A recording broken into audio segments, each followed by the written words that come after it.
আমার নবী আপনার নবী রাহমাতুল লিল আলামিন নবী বলেন, এক মুসলমানের প্রতি আরেক মুসলমানের 6টা হক রয়েছে। কয়টা হক রয়েছে? আরেকটা জবান খুলে বলুন, কয়টা হক রয়েছে? 6টা হক রয়েছে। এর মধ্যে প্রথম নম্বর হক হলো, কোন মুসলমান যদি অপর মুসলমানকে দেখবে, অপর মুসলমানের সামনাসামনি হবে, এক মুসলমান আরেক মুসলমান ভাইকে সালাম দিবে। জবান খুলে বলেন না সুবহানাল্লাহ। কিন্তু আমাদের মধ্যে বড় অহংকার এসে পড়ে। আমরা মনে মনে চিন্তা করি, আমি ওর থেকে বয়সে বড়, আমি কেন তাকে সালাম দিব? না না, এমনটা করলে চলবে না। আপনি বড় হন কিংবা ছোট হন, অবশ্যই আপনাকেও সালাম দিতে হবে। কি জন্য আপনি সালাম দিবেন? আমার নবী আপনার নবী রাহমাতুল লিল আলামিন নবী যখন মদিনার রাস্তা দিয়া দিয়া হাঁটতেন, আমার নবী আপনার নবী ছোট ছোট বাচ্চাদেরকে আমার নবী সালাম দিতেন।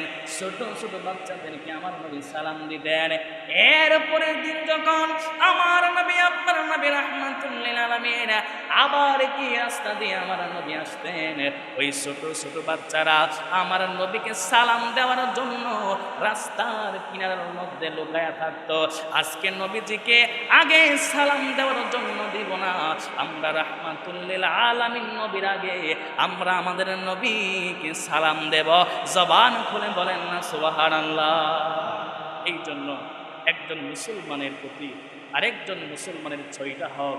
এর মধ্যে প্রথম নম্বর হক হলো, এক মুসলমান ভাই যখন আরেক মুসলমান ভাইয়ের সামনাসামনি হবে, আপনি কেমন আছেন, আপনি ভালো আছেন কিনা, এইগুলা জিজ্ঞেস করার আগে ওই লোকটাকে সালাম দেবে। জোরে কন্যা সুবহানাল্লাহ। সালাম দিলে লাভ হবে কি? সর্বপ্রথম এই লাভটা আপনার হবে, আপনার ভিতরে যদি কোনো অহংকার আসে, আপনি অহংকার মুক্ত হয়ে যাবেন। জোরে কন্যা সুবহানাল্লাহ। এই জন্য আপনি বড়, আপনি বয়সে অনেক বড়, আপনি ছোটদেরকে সালাম দেন। আপনি দেখবেন আপনি যে ছোট বাচ্চাটাকে সালাম দিয়েছেন, ওই বাচ্চাটা যখন আরেকদিন আপনাকে দেখবে, ওই বাচ্চাটা আপনি সালাম দেওয়ার আগে ওই বাচ্চাটা আপনাকে সালাম দিবে। এমনভাবে আপনি যদি এইগুলা মেনে চলতে পারেন, আমাদের সমাজটা পরিবর্তন হতে বেশি সময় লাগবে না। কথা বলেন ঠিক কিনা? এই জন্য আমার যুবক ভাইয়েরা, মুরব্বী আব্বুজিরা, আর 2 নম্বর হক হলো, এক মুসলমান ভাই যখন আরেক মুসলমান ভাইকে দাওয়াত করবে, অবশ্যই তার দাওয়াতে আপনি অংশগ্রহণ করবেন, তার দাওয়াত আপনি গ্রহণ করবেন। কিন্তু আমাদের সমাজের অবস্থা এমন হয়ে গিয়েছে, বিয়ের অনুষ্ঠান বলেন আর 40 বলেন, 9 দিনের খাবার বলেন, আমাদের সমাজে এমন অবস্থা হয়ে গিয়েছে, আমরা যখন এক মুসলমান ভাই আর এক মুসলমান ভাইকে দাওয়াত করে, এমনও কিছু সমাজে আমাদের মানুষ আছে যারা দাওয়াত গ্রহণ করতে চায় না, তারা দাওয়াতে যাইতে চায় না। ঠিক কিনা বলেন? 2 নম্বর হক হলো, এক মুসলমান ভাই যখন আরেক মুসলমান ভাইকে দাওয়াত করবে, সে যেন তার দাওয়াত গ্রহণ করে। জোরে কন্যা সুবহানাল্লাহ। এরপরে 3 নম্বর যে হক রয়েছে, 3 নম্বর হক হলো, আপনি একটা জায়গায় আছেন, আপনার একটা ভাই আপনার থেকে অনুপস্থিত, সে আপনার কাছে নাই, ওই ভাইটার সব সময় আপনি উত্তম মঙ্গল কামনা করবেন, তার প্রশংসা করবেন, তার গুণকীর্তন করবেন। এইটা হলো 3 নম্বর হক। জোরে কন্যা সুবহানাল্লাহ। কিন্তু আজকে আমরা চুগলখড়ি করি, আমরা মানুষের গীবত করি, আমরা স্টার স্টলে বসে বসে আমরা মানুষকে নিয়ে বাইতালা করি। কথা বলেন ঠিক কিনা? কিন্তু না, এমনটা করা যাবে না। একটা ভাই আপনার কাছে নাই, তার অনুপস্থিতিতে আপনি তার মঙ্গল কামনা করবেন, আল্লাহর দরবারে তার জন্য দোয়া করবেন। আল্লাহর হাবিব সাল্লাল্লাহু আলাইহি ওয়াসাল্লাম বলেন, কোনো ব্যক্তি যদি কোনো ব্যক্তির অনুপস্থিতিতে ওই লোকটার মঙ্গল কামনা করে, আমার আল্লাহ তার জন্য মঙ্গল হয়ে যায়। জোরে কন্যা সুবহানাল্লাহ। আপনি তার মঙ্গল কামনা করবেন, আমার আল্লাহ আপনার মঙ্গল হয়ে যাবেন। জোরে কন্যা সুবহানাল্লাহ। এরপরে 4 নম্বর হক হলো, যখন কোনো মুসলমান হাসি দিবে, আপনি তার জবাব দিবেন। এরপরে 5 নম্বর হলো, যখন কোনো মুসলমান ভাই অসুস্থ হয়ে যাবে, কি হয়ে যাবে?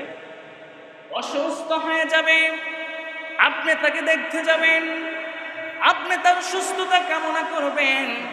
আপনি তার কাছে যাইয়া, আমার নবী এটাও শিখাইয়া গিয়েছেন, যখন কোনো মুসলমান ভাই অসুস্থ হয়ে যায়, অসুস্থ হওয়ার সময় আপনি তাকে দেখতে যাবেন।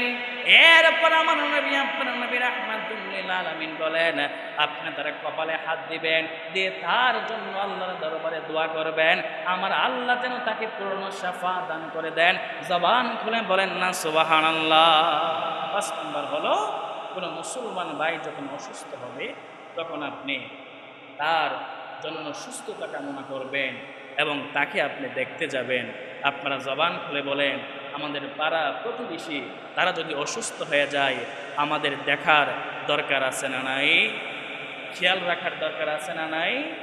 অবশ্যই আছে। কিন্তু মনের মধ্যে বড় দুঃখ লাগে, বড় আফসোস লাগে।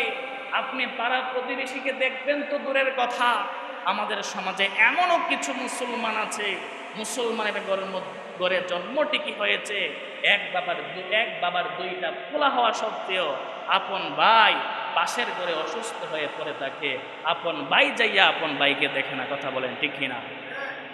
এমন কিছু মানুষ আছে না নাই? আর একটা জবান খুলে বলুন, আছে না নাই?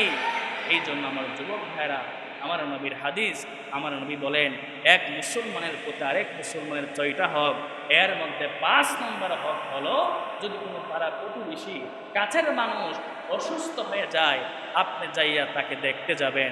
আপনারা জবান খুলে বলেন, আমরা অসুস্থ ব্যক্তিদেরকে দেখতে চাই কি চাই না? এই জন্য আল্লাহ রাব্বুল আলামিন যেন আমাদেরকে এই আমলটা করার সেই তৌফিক দান করে, সকলে পড়ি আমিন। এরপরে 6 নম্বর যে হক, সেই হক হলো, এক মুসলমান ভাই যখন মৃত্যুবরণ করবে, আপনি তার জানাজায় শরীক হবেন। কিসের মধ্যে শরীক হবেন? জানাজার মধ্যে শরীক হবেন।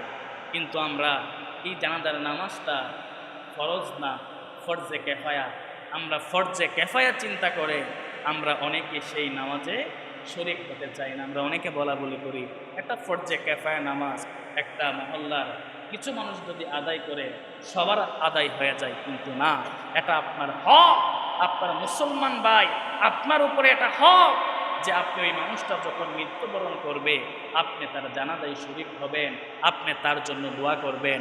যদিও জানাজার নামাজ, কিন্তু আপনারা জবান খুলে বলেন, এই জানাজার নামাজের ভিতরে দোয়া আছে না নাই? আরেকটা জবান খুলে বলেন, দোয়া আছে না নাই? এই যে আপনি জানাজায় শরীক হয়েছেন, সেটা ওই মৃত ব্যক্তির জন্য লাভ হয়েছে, আপনার জন্য লাভ হয়েছে।